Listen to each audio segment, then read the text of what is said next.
ঠিক করেছেন। মুর্শিদাবাদের নবাবের সভায় কাল যে তিনজন গণৎকার উপস্থিত হবেন তারা হলো এই জ্যোতিষী মশাই ও হরু ঠাকুর আর পঞ্চা ঠাকুর। ব্যাস, হাকিম নড়বে, তবু হুকুম নড়বে না।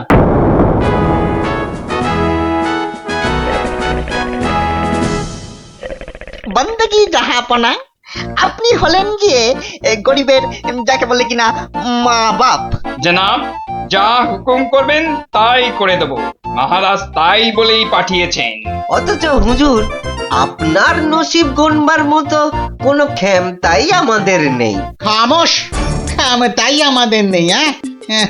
হুজুরের নসিব গনবা তোরা কে রে? তোরা কে? বেত্তামিজ। কাকে ধরে এনে পাঠালো কৃষ্ণচন্দ্র? জাহান্নামে যাওয়ার জন্য কম্পাক পা বাড়িয়ে দিয়েছে। এতদিনে হুজুর আচ্ছা কসরত করেছেন, ফাঁদে পড়েছে আহাম্মুকটা। খালি পাশ কাটিয়ে পালায়, খালি পাশ কাটিয়ে পালায়। এই পণ্ডিত কটাকে তিনটে বাদ জানতে চাই, না বলতে পারলেই শুল। হ্যাঁ, এ উজিরটা কি রে? ভুলে বসিয়ে কি হবে? কয় কয় বিশাল কয়। জি কয়েল লাগে 20 সাল টোপ্পা। মরে যাব খোদা বন্ধ। ছেলে পিলে সব গাছতলায় গিয়ে বসবে। ঠিক কেউ জুটবে না জনাব। আমার আবার ভাতে একটু ঘি না পেলে চোয়া ঠেকুর ওঠে। তার চেয়ে তিনটে সওয়াল পুছতে বলুন উজির সাহেব। यही मर्द का बात। কি করব হুজুর? ডাঙায় বাঘ আর জলে কুমির। আপনাকে খুশ করে না ফেললে কেষ্টচন্দ্র ছাড়বে নাকি? জান কবুল, সওয়াল পুছ করুন। बहुत अच्छा। पहला सवाल, माटिर नीचे की আছে? মাটি আছে। मिट्टी के अंदर में क्या है? দ্বিতীয় প্রশ্ন, পৃথিবীর মাঝখান ঠিক কোন জায়গাটা? আমি তো রাজ সরকারে জরিপ করি না খোদাবান। সত্যি বলছি, আমিও করি না। মাসে তোলার দিব্যি। জরিপের লোক সব আলাদা। এই মা কালীর দিব্যি। तीसरा सवाल, 3 নম্বর প্রশ্ন, পৃথিবীকে এক পাক ঘুরতে গেলে কি করতে হবে? পায়ে হেঁটে। हाँ, पैदल पैदल। কি মুশকিল, অত হাঁটা যায় নাকি? সাদা সাপটা কথা জনাব, আমাদের বইয়ে এসব সওয়ালের কোনো জবাব নেই। দিন দিন গারদে পাঠিয়ে। क्या तुम जवाब देगा? জি। 3 सवालेर जवाब देगा? बहुत अच्छा, बताओ। আমি একটা জবাবও দিতে পারবো না হুজুর। ফাটকে চালান করে দিন, এর চেয়ে মরা সহজ।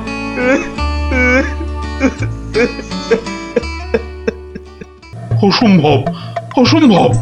মন্ত্রী, এই যে মহারাজ, এই যে মহারাজ, বলি থাকো কোথায়? আমি তো আপনার পাশে পাশেই থাকি মহারাজ। প্যাকাটি কোথাকার, এত বড় একটা কাণ্ড হয়ে গেল, তবু হুঁশ নেই। যেন মাথায় পড়িল আকাশ ভেঙে, তবু দিন কাটে খেয়ে ও দে। মন্ত্রী না ষড়যন্ত্রী ভাই, দুষ্টু। বাক্যম অনর্থকম আজে বাজে কথন বন্ধন। মহারাজের 3 গণৎকারকে নবাব ফাটকে পুড়ে দিল, আর উনি এসছেন অং বং চং করতে। মহারাজ, আমি বলি কি, এই নবাবের নামে একটা পদ্য লিখে পাঠাই। এই যে আমি লিখেও ফেলেছি। তুমি আমার প্রিয় নবাব, তোমায় আমি দিচ্ছি জবাব, বুকটা আমার দুরু দুরু। এটা একটা আস্ত গরু। মহারাজ, সৈন্যবাহিনী নিয়ে গিয়ে একটা যুদ্ধ করে দেখি। তুমি বুদ্ধি ঢেকি, 3টে প্রশ্নের জবাব দিতে পারো না, পাকামো করতে এসেছো। কেনি মহারাজ, প্রশ্নের উত্তর দিতে পারি, কিন্তু নবাব তো আসলে ঝগড়া বাঁধাতে চাইছেন। কোনো জবাবই যে শুনবেন না। কি সর্বনাশ! তার মানে আবার খাজনা বাড়াবার তালে আছে? হ্যাঁ, তাহলে এখন উপায়? নবদ্বীপের 3 পণ্ডিত নবাবের ফাটকে জীবন কাটাবে। এ মা, ভীষণ লজ্জা করে। লোকে কি বলবে? ম্যাগো, ঠিক যেন ছন্দ ছাড়া পদ্য। মিষ্টি ছাড়া আবার কাঁচাগোল্লা হয় নাকি? কি করে মুখ দেখাবো ভাই? যা। আর আর একটা কথা বললে তোমাকে 17 ঘরের নামটা মুখস্থ ধরবো। খালি ভাবো ভাবো এখন কি উপায়। আমি বলছিলাম একটাই উপায় আছে মহারাজ। গোপাল, এখন থামো, হাসি মশকরার সময় নয় এখন। আমি তো জানি মহারাজ, উপায় একটাই। কি উপায়? আপনার রাজপণ্ডিত বলে আমাকে মুর্শিদাবাদে নবাবের দরবারে পাঠিয়ে দিন মহারাজ। বাঁচালাম বাঁচালাম, তুমি ভর পণ্ডিতের জবাব দিতে দাঁত ভেঙে যাবে। তাহলে আপনাকেই যেতে হবে পণ্ডিত মশাই, ফাটকে থাকতে হবে। এই অসভ্যতা করো না, আমি যাব কি করে? উত্তম মহারাজ, গোপালই যাক। গোপাল বন্ধু, কিচ্ছু ভাববেন না মহারাজ, নবাব যেমন প্রশ্ন করেছেন তেমনি উত্তর দেব মেপে। আপনার 3 গণৎকারকে ফিরিয়ে যদি না আনতে পারি তো আমার নামে গরু পুষবেন মহারাজ, হাতিকা দাঁত, মরদকা বাত। মহাপণ্ডিত নামে তোরা জয় দে জয় দে, গোপাল পণ্ডিত দেবই চলেছে চলেছে, নবদ্বীপের মানবতাতে চলেছে চলেছে, কৃষ্ণরাজার নামে পণ্ডিত চলেছে চলেছে। জয় জয় গোপাল পণ্ডিত দেবের জয়। জয় নবদ্বীপের হারানো মান বাঁচাবে কে? পণ্ডিত গোপাল, আবার কে? নবদ্বীপের হারানো মান বাঁচাবে কে? পণ্ডিত গোপাল, আবার কে? কি নাম তোমার? আমার আবার নাম? তো নাম তো একটা আছে। তা আছে, সেটাই বলো না। বলতে একটু সময় লাগবে যে, লোকে অত সময় দেয় না। না হয় সময় দেওয়া হবে, আগে নাম। শ্রী শ্রীল শ্রীমন্ত ভট্টি হর বড় ভাঁড় নবদ্বীপ কৃষ্ণ আকাশে। এত বড় নাম? আরেকটু, শর্মা কৃষ্ণনগর ভীষণ মোরগ গর্জন। আর বলতে হবে না, এখনো শেষ হয়নি জানাব। ওই শুনতে গেলে আমি শেষ হয়ে যাব। আরেকটুখানি, পণ্ডিত বোধ বুদ্ধি নাকি কানি? খামোশ, এক গোল্লা সুতোর মতন নামের গোল্লা, খালি প্যাঁচ ছড়াচ্ছে। এ লোকটাকে আবার আনলে কেন? ও কিছু নয়, ও কিছু নয়, আমার পুরাণটা বয়ে এনেছে হুজুর, খুব ভারী। নামা নামা নামা। এই হলো পুরাণ। পুরাণের নাম জানেন? না না না না না না, নাম জানা জরুরি নয়। ছোট্ট নাম খোদাবন্দ, আমাদের হিন্দুদের খুব পবিত্র। 3টে সওয়াল করব। জানি জানা, জবাব দিতে না পারলে ফাটকে পচে মরব, আর জবাব দিতে পারলে 100 সোনার মোহর দেবো, আর ওই 3টে গণৎকারকে খালাস। চমৎকার জানাব, এই পুরাণে সব জবাব আছে, এই জন্যই এর নাম খট্টাঙ্গ পুরাণ। খটাস খটাস জবাব দিয়ে দেয়। প্রথম প্রশ্ন, পৃথিবীর ঠিক মাঝখান কোনটা? দ্বিতীয় প্রশ্ন, পৃথিবীতে কিভাবে পায়ে হেঁটে ঘুরে আসতে হয়? তৃতীয়, মাটির একবারে নিচে কি আছে? কি হলো, হবে না তো?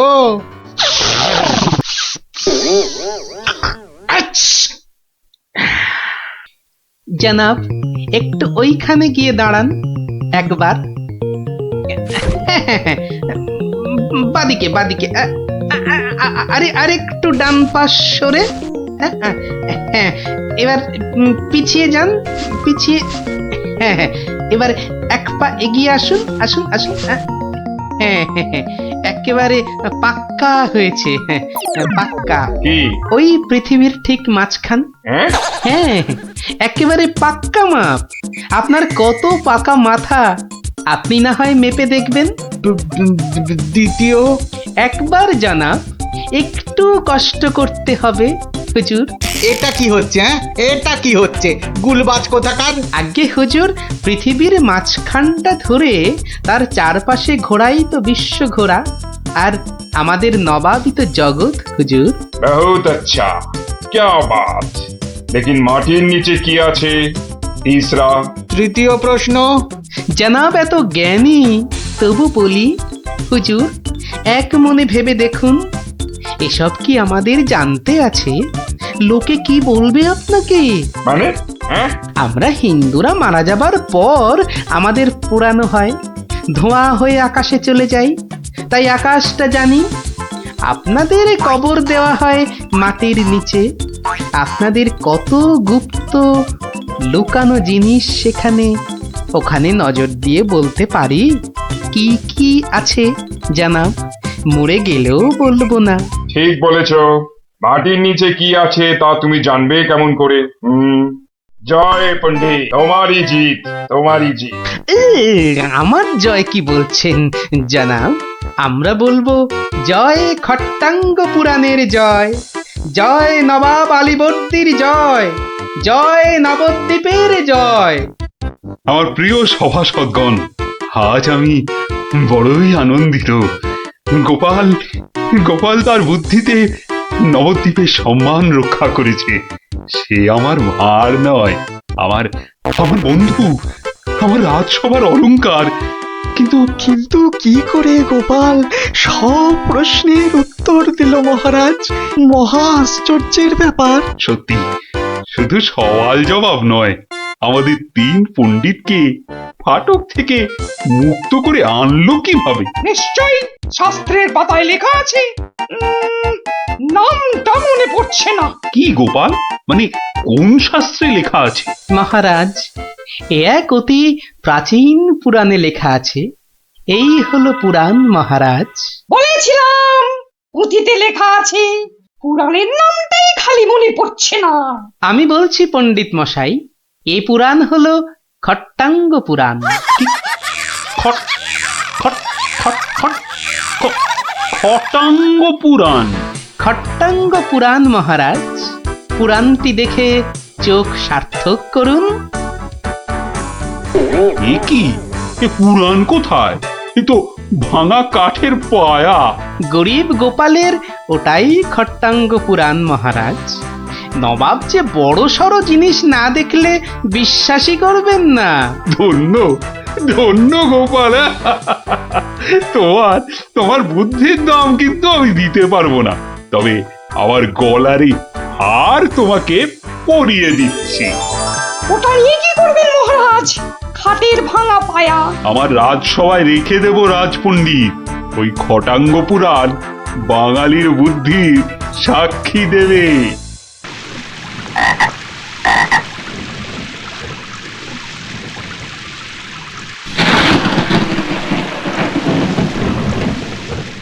মহামন্ত্রী, আমার ঠিক বোধগম্য হয় না, বিদ্যুৎ ঝলকানির পরই কেন বজ্রপাত হয়? আপনি জানেন কিছু? আগে এটাই প্রাকৃতিক নিয়ম মহারাজ। কিন্তু প্রকৃতি সকলের জন্য তো একই নিয়ম করেছে, তাই না? আগে হ্যাঁ মহারাজ, প্রাকৃতিক নিয়ম সকলের জন্য একই। তাহলে আপনার মাথায় ভর্তি চুল আর গোপালের মাথায় টাক পড়লো কেন?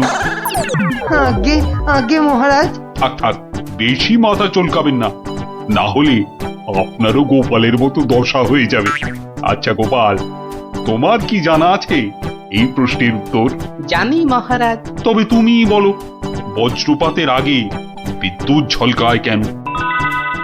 আসলে মহারাজ, বজ্রপাত করবার আগে ভগবান টর্চ জেলে দেখে নেন ঠিক কোথায় ওটা ফেলতে হবে।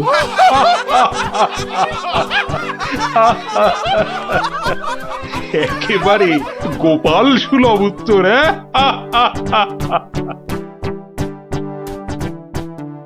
বৃষ্টি বন্ধ হলো দেখছি।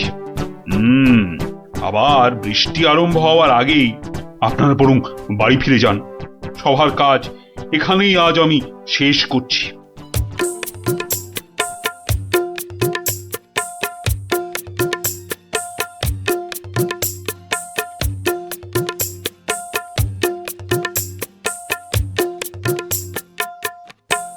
বলি, পথ ছাড়বে নাকি কাল যা করেছিলাম আজও তাই করতে হবে? এই রে বেটা গোপাল ভাঁড়, মহারাজ কৃষ্ণচন্দ্রকেও খোল খাইয়ে ছাড়ে, আমি তো কোন ছাড়। কাল নিশ্চয়ই কাউকে জলে ঠেলে ফেলে দিয়ে রাস্তাটা পেরিয়েছিল। না বাবা, দরকার নেই। মানে মানে সরে দাঁড়ানোটাই বুদ্ধিমানের কাজ হবে দেখছি। কি হলো কি? হ্যাঁ, পথ ছাড়বে নাকি? না না না গোপাল ভাইয়া, আমি নেমে দাঁড়াচ্ছি, তুমি যাও। তা গোপাল ভায়া, কাল তুমি কি করেছিলে শুনি? আজ তুমি যেটা করলে সেটাই আগে। হ্যাঁ,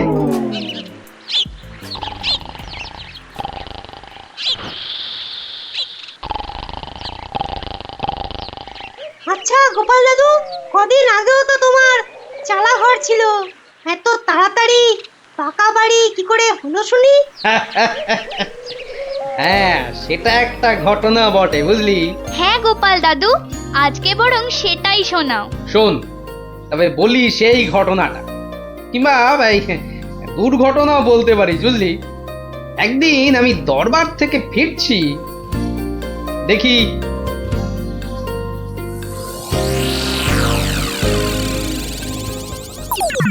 উফ, সবাই দেখছি দালান কোঠা বানিয়ে ফেললো, আর আমার কিনা সেই চালাঘর।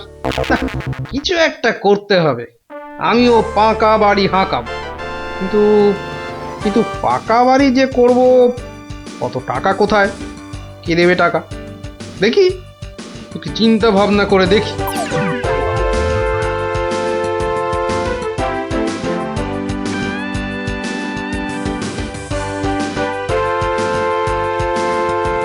কি গো, এই অবেলায় শুয়ে পড়লে যে?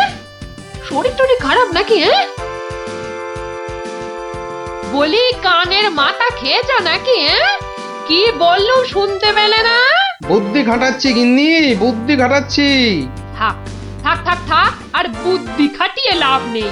একটা মশারি খাটাতে গেলে যে উল্টে পড়ে যায়, সে কিনা বুদ্ধি খাটাবে? আরে বাবা, বুদ্ধি খাটিয়েই তো 2 পয়সা কামাচ্ছি, নইলে নইলে নইলে কি হতো শুনি? না, তেমন কিছু না, ওই উনুনে হাড়িটা চড়তো না, এই আর কি। যাক, খোকাকে একবার ডেকে দাও তো। খোকাকে? খোকাকে আবার কি দরকার? বেশি কথা না বলে ডাকোই না তুমি বাবু। তোমার ব্যাপার স্যাপার কিছুই বুঝি না বাপু। ওরে ও খোকা, খোকা! আমাকে তুমি ডাকছো বাবা? হ্যাঁ শোন, কাঁচা বাড়ি পাকা করবার একটা মতলব এটেছে, বুঝলি? তাই নাকি? আমাদের পাকা বাড়ি হবে? হবে রে বাবা, হবে হবে। শোন, কাল তুই শুধু মহারাজকে গিয়ে বলবি,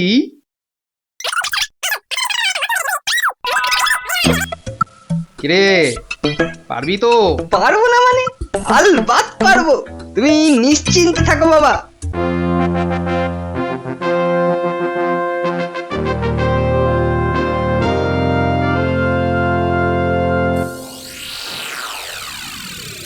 কি ব্যাপার মন্ত্রীমশাই, গোপালের পাত্তা নেই কেন?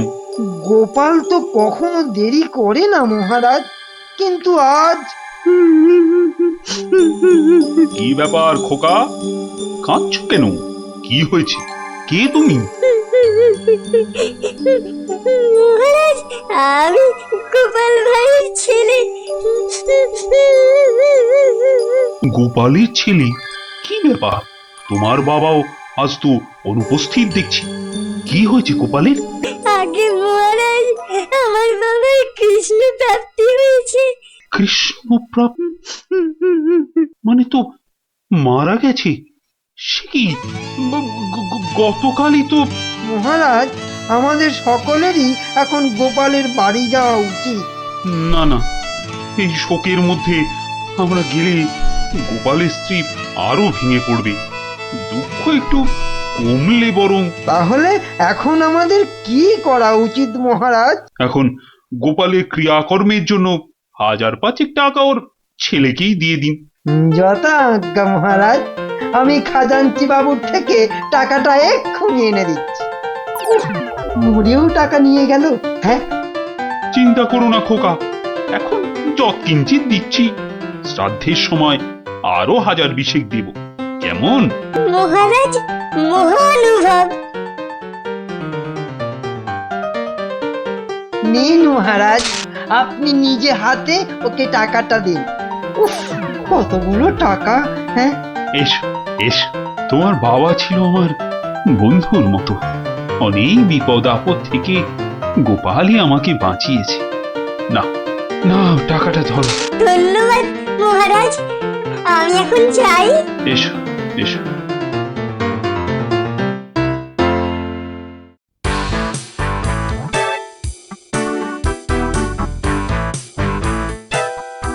আচ্ছা খোকা, এই রাস্তাটাই কি হাসপাতালে গেছে? আপনার কি মাথা খারাপ হয়েছে? রাস্তার কি অসুখ করেছে যে হাসপাতালে যাবে? না না না না, সে কথা বলছি না, বলছি যে কিচ্ছু বলতে হবে না, আমার তাড়া আছে, আমি চললাম।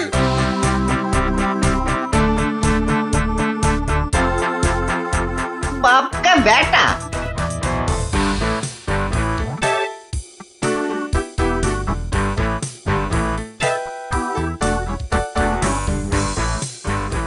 কিরে খোকা, টাকা আনতে পেরেছিস? পারবো না মানে?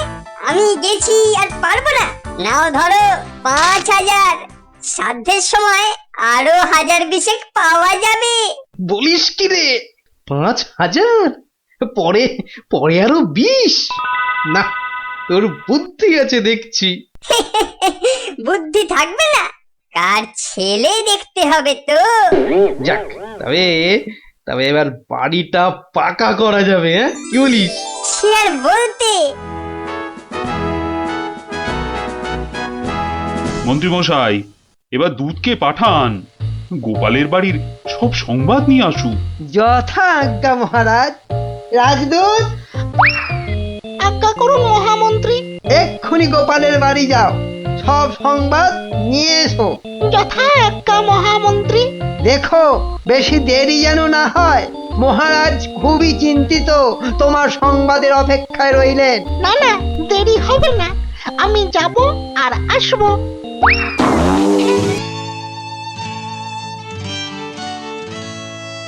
গোপাল নেই, দরবারটা যেন শ্মশানপুরী। মহামন্ত্রী, আপনি গোপালের মতো কোনো চতুর ব্যক্তির খোঁজ করুন, যে বুদ্ধি বলে গোপালের আসনটা পূর্ণ করবে। আপনার আদেশ শিরোধার্য মহারাজ, আমি কিছুদিনের মধ্যেই তার বন্দোবস্ত করব। প্রণাম মহারাজ। কি সংবাদ দূত? গোপালের অন্ত্যেষ্টি ভালোভাবে হয়েছে তো? অন্ত্যেষ্টি? জ্যান্ত মানুষের আবার অন্ত্যেষ্টি হয় নাকি মহারাজ? জ্যান্ত মানুষ? বলো কি? গোপাল বেঁচে আছে? হ্যাঁ হ্যাঁ, জ্যান্ত।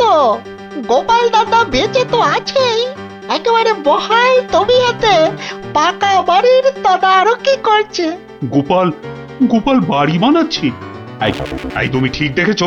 আজ্ঞে মহারাজ, শুধু দেখিনি, গোপাল দাদার সঙ্গে কথাও কয়ে এলাম। ঠিক আছে, তুমি যাও যাও। বেটা ভাঁড়ের এত স্পর্ধা? না, অনেক সহ্য করেছি, আর মেনে নেওয়া যায় না। বড্ড বার বেড়েছে গোপাল, এর এবার একটা বিহিত করা দরকার। প্রহরী, প্রহরী, আজ্ঞা করুন মহারাজ। অবিলম্বে গোপাল আর ওর ছেলেকে ধরে নিয়ে এসো। আমি এক্ষুনি যাচ্ছি রাজামশাই। আজই গোপালকে শুলে চড়াবো, আর ওর ছেলেকে জ্যান্ত পুঁতে মারবো। এত স্পর্ধা! আমার আমার সঙ্গে প্রতারণা! বেশি উত্তেজিত হবেন না মহারাজ, আপনার রক্তচাপ বৃদ্ধি পেতে পারে। উত্তেজিত হব না? কি কি বলছেন মহামন্ত্রী? আমার সঙ্গে প্রতারণার পরেও আমি উত্তেজিত হব না? প্রতারকদের যথোপযুক্ত শাস্তি তো হবেই, সুতরাং উত্তেজনা বর্জনীয় মহারাজ। ঠিক আছে, ঠিক আছে, ঠিক আছে, আমি আমি প্রহরীর ফেরার অপেক্ষায় রইলাম। গোপাল দাদা আছেন নাকি? গোপাল দাদা, ও গোপাল দাদা। কে? ও, রাজপ্রহরী, কি ব্যাপার? এই তো রাজদূত এসেছিল, আবার তুমি কেন বাপু? মহারাজ আপনাকে আর আপনার ছেলেকে ধরে নিয়ে যাবার আদেশ দিয়েছেন। কি ব্যাপার প্রহরী, হঠাৎ ধরে নিয়ে যাবার আদেশ কেন? তার আমি কি জানি। ডাকুন ডাকুন আপনার ছেলেকে। খোকা, ও খোকা, কি হলো? কেন ডাকছো? আমাদের ডাক পড়েছে রে, এক্ষুনি যেতে হবে। কে ডেকেছে বাবা? কোথায় যেতে হবে? মহারাজ ডেকেছেন বাবা, রাজসভায় যেতে হবে। মহারাজ, তবে কি সাধ্যের টাকাটা আজই দিয়ে দেবেন রাজামশাই? না, আমার মনে হয় ওই রাজামশাই নিজেই আজ আমাদের শ্রাদ্ধ করবেন। চলুন গোপাল দাদা, তাড়াতাড়ি চলুন। দাঁড়াও বাপু, দাঁড়াও দাঁড়াও। গায়ে চাদরটা আগে জড়িয়ে নি। চলো চল রে খোকা, চল।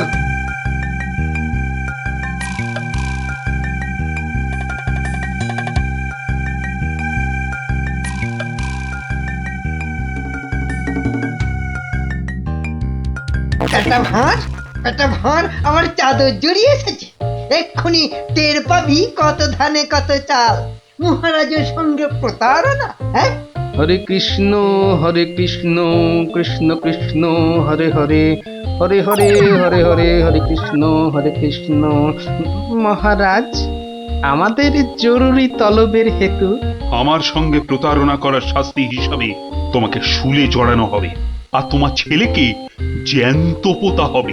হরে কৃষ্ণ, আপনার সঙ্গে প্রতারণা করব এমন স্পর্ধা আমার আছে মহারাজ। তো তোমার ছেলে যে বলল তোমার কৃষ্ণ প্রাপ্তি হয়েছে, তো এটা প্রতারণা নয়? হরে কৃষ্ণ হরে কৃষ্ণ, আমার ছেলে মিথ্যে বলেনি মহারাজ। এখনো বলবে তোমার কৃষ্ণ প্রাপ্তি হয়েছে? তুমি তো সশরীরেই আমার সামনে দাঁড়িয়ে রয়েছো। হরে কৃষ্ণ, কৃষ্ণ প্রাপ্তি মানে কি মারা যাওয়া মহারাজ? আমার সত্যি সত্যি কৃষ্ণ প্রাপ্তি হয়েছে। এই দেখুন মহারাজ। আরে এই যে দেখি কৃষ্ণমূর্তি, কোথায় পেলে? হরে কৃষ্ণ, বাড়ির ভিত খোঁড়ার সময় এই কৃষ্ণ মূর্তিটা পাই মহারাজ।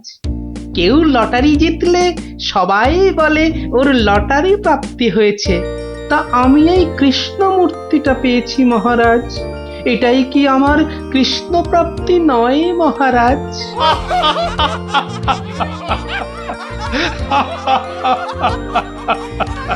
না গোপাল, না, আমারই বোঝার ভুল হয়েছিল। আমার বোঝার ভুলে তোমরা কেন শাস্তি পাবে? না না, আমার আদেশ আমি এক্ষুনি ফিরিয়ে নিচ্ছি। শাস্তির আদেশ না হয় ফিরিয়ে নিলেন, কিন্তু মহারাজ আপনার প্রতিশ্রুতি? প্রতিশ্রুতি? কিসের আবার প্রতিশ্রুতি? কেন? বাবার সাথে আরো 20,000 টাকা দেবার প্রতিশ্রুতি মহারাজ। কিন্তু খোকা, তোমার বাবা তো মরেনি, তার আবার শ্রাদ্ধ কিসের? মহারাজ, বামুন ডেকে শ্রাদ্ধ করে নিলেই তো ল্যাটা চুকে যায় মহারাজ। জীবিত মানুষের শ্রাদ্ধ সে কখনো হয় নাকি? হয় মহারাজ, হয়। বুদ্ধি থাকলেই হয়। তোমার কথাটা তো ঠিক বোধগম্য হলো না মহারাজ। আমার একটা মাটির প্রতিমূর্তি গড়ে সেটার শ্রাদ্ধ করলেই তো হলো মহারাজ। জীবিত গোপাল জীবিত রইল, মাটির গোপালের শ্রাদ্ধ হলো। না গোপাল, তোমার ওই টেকোমাতার বুদ্ধির কাছে আমি আবার পরাজিত হলাম। মন্ত্রীমশাই, ওই খাজাঞ্চি বাবুকে বলে আমার প্রতিশ্রুতি মতো আরো 20,000 টাকা গোপালকে এনে দিন। ধন্যবাদ মহারাজ। তাহলে শ্রাদ্ধে সবাই আসছেন তো? আরে না না না, থাক থাক, শ্রাদ্ধ শান্তি করে আর পয়সা নষ্ট করতে হবে না। তুমি বরং বাড়িটাই ভালো করে বানিয়ে নাও।